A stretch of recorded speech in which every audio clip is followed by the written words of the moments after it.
नहीं, मुझे छोड़ दो, मुझे छोड़ दो, मुझे जीना नहीं है। मुझे मरने दो, मुझे मरने दो। राजहंस मेंटल अस्पताल के वार्ड नंबर 3 से आवाज आ रही थी। 26 साल की आरुषि 60 साल की ऐसी महिला लग रही थी जिनके चेहरे की चमक चली गई थी। सांवला रंग, लंबे बाल, आरुषि मूर्ति सी लगती थी, पर आज वह पत्थर से सख्त लग रही थी। वह 1 महीने से वहां भर्ती थी क्योंकि उसका मानसिक संतुलन बिगड़ गया था। उसका केस देख रही डॉक्टर नेहा पटेल ने उसके पिछले जीवन के बारे में जानना चाहा।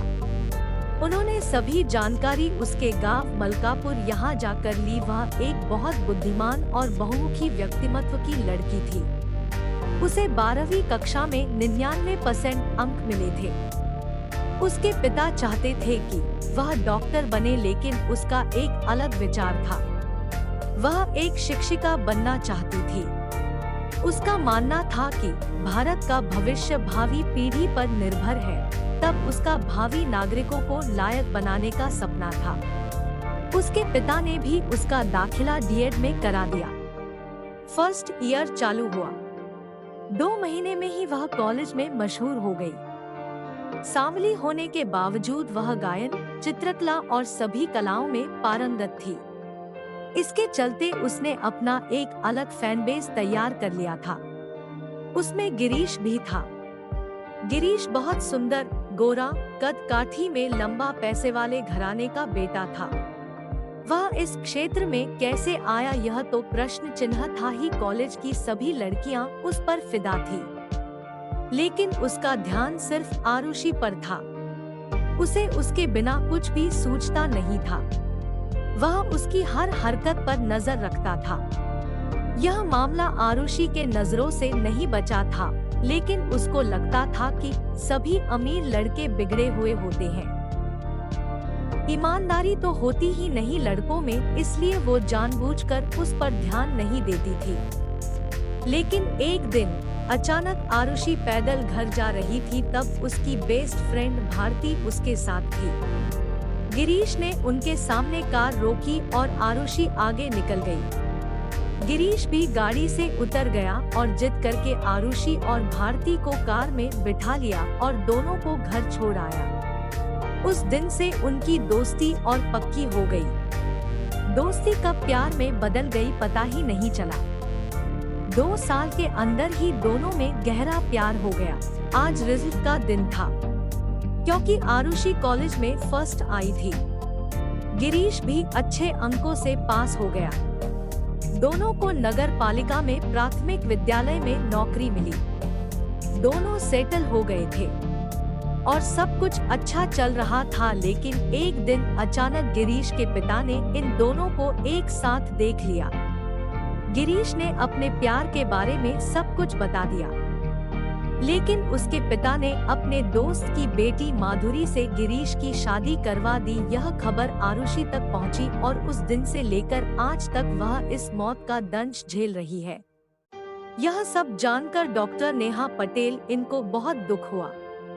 उन्होंने उसकी बहुत मदद की। उचित उपचार का उपयोग करके उसे इस स्थिति से बाहर निकालने में मदद की। करीब 6 महीने बाद आरुषि पहले की तरह सही हो गई। वह एक नए दृढ़ संकल्प के साथ अस्पताल से बाहर आई। उसने खुद को आदिवासी क्षेत्र में स्थानांतरित कर लिया।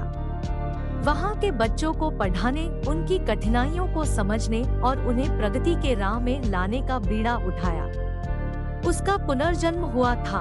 अब वह इन बच्चों के उद्धार के लिए अपना जीवन बिताने के लिए तैयार थी। अपने हंसमुख और प्यार भरे स्वभाव के कारण वह वहाँ सभी की चहेती बन गई। वह स्कूल में दोहरी अध्यापिका के रूप में कार्यरत थी। वहाँ के प्रिंसिपल भी उसके पिता के समान स्नेही थे। वह उसे अपनी बेटी की तरह मानते थे। दोनों पति पत्नी आरुषि को खूब लाड प्यार करते थे। प्राचार्य सेवानिवृत्त होने वाले थे। इससे वह बहुत उदास महसूस कर रही थी। आरुषि को यहाँ बसे हुए अब 2 साल हो गए थे, लेकिन यादों ने उसका साथ नहीं छोड़ा था। कभी कभी वह बहुत दुखी होती, लेकिन आखिरकार वह खुद अपने मन को समझा लेती।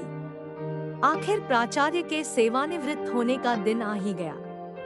बेहद भावुक हृदय से उन्हें विदाई दी गई। गांव वालों ने बड़ा आयोजन किया, आरुषि अकेली रह गई। उस दिन वह बहुत रोई। अगले दिन जब वह स्कूल गई तो उसे पता चला कि एक नए शिक्षक स्कूल में आए हैं। सरपंच शिक्षक को स्कूल ले आए। उसे अपनी आंखों पर विश्वास नहीं हो रहा था, क्योंकि वह नया शिक्षक गिरीश था। उसने अपने चेहरे पर कोई भाव नहीं दिखाया। उसने स्वागत समारोह आयोजित किया। सरपंच और ग्रामीण गए समारोह में। अब तो आरुषि से नहीं रहा गया। उसने उससे पूछा, तुम यहाँ क्यों आए हो? तुमने मुझे फंसाया और अब तुम देखने आए हो कि मैं जिंदा हूँ या मर गई? कहते हुए उसकी आंखों से लगातार आंसू बह रहे थे। गिरीश की आंखों से भी आंसू बह रहे थे।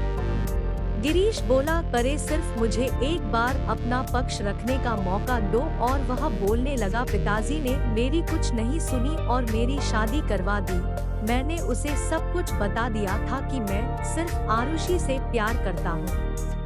मैं तुम्हें अपने दिल में जगह नहीं दे सकता। वह भी कुछ नहीं बोली। वह समझदार थी। 2 महीने बाद बाजार जाते समय अचानक उसका एक्सीडेंट हो गया और वह इस दुनिया से चली गई। मैं क्या करूं, मुझे कुछ समझ में नहीं आ रहा था। उसके सारे काम पूरे करके मैंने तुम्हारा पता लगाया और स्थानांतरण आवेदन प्रस्तुत किया। बड़ी मेहनत से मुझे यह स्कूल मिली। तुमसे दूर होकर भी मुझे कभी खुशी नहीं हुई। मैं अपनी बाकी की जिंदगी तुम्हारे साथ बिताना चाहता हूँ Arushi. Will you marry me Arushi? Arushi ने जल्दी से गिरीश को गले लगा लिया। गिरीश ने कहा कि नियति को भी यही मंजूर था। दोस्तों, आपको हमारी स्टोरी अच्छी लगी तो चैनल को सब्सक्राइब करें, लाइक और शेयर करें, अपना प्यारा सा कमेंट दें।